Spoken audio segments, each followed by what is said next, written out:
Le progrès, jusqu'où? C'est la question à laquelle a tenté de répondre notre invité, Thierry Magnin. Bonsoir. Bonsoir. Merci d'être sur le plateau des entrepreneurs d'avenir. Vous êtes docteur en sciences physiques et docteur en théologie, mais surtout, vous êtes recteur de l'Université catholique de Lyon. Alors, quelques mots sur l'Université catholique. Quel est votre public et surtout vos missions? Voilà, nous avons environ 10 000 étudiants, 600 personnels et nous formons dans plein de disciplines différentes. La biologie, les langues, le droit, la gestion, l'économie, le management, la psychologie et la théologie aussi, bien sûr. Donc vous formez la future élite de demain. Alors pourquoi est-ce qu'il n'est pas surprenant de voir un recteur présent aujourd'hui au Parlement des entrepreneurs d'avenir? Pourquoi être là?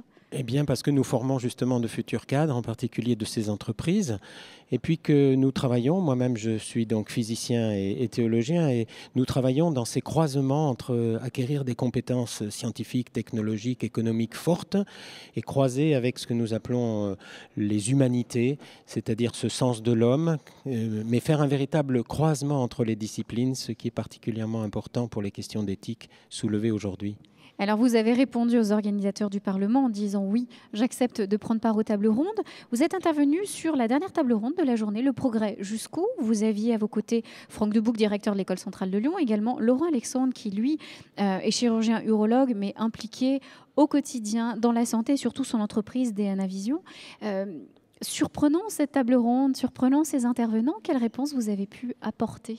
Eh bien, devant le cri assez alarmiste qui a été poussé, devant les dangers du transhumanisme en particulier, de l'utilisation des nanobiotechnologies, sciences de l'information et sciences cognitives, en effet, c'est périlleux, hein, ça donne la chair de poule par moment. Ça fait peur. Ça peut faire peur. Qu'est-ce qu'on fait devant ça ?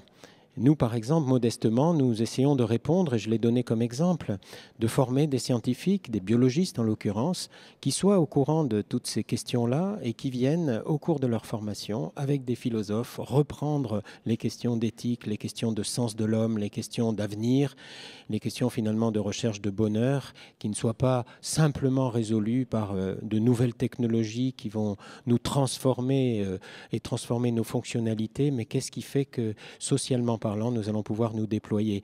Voilà le genre de questionnement, de croisement entre sciences sociales et sciences biologiques ou économiques que nous essayons de promouvoir dans nos formations. Nous pensons que ça vaut le coup, dans cette société, avec tous ces défis, de pouvoir le faire. En tout cas, vous avez pu glaner quelques idées encore aujourd'hui lors de ce Parlement des entrepreneurs d'avenir. Merci beaucoup d'être venu sur notre plateau.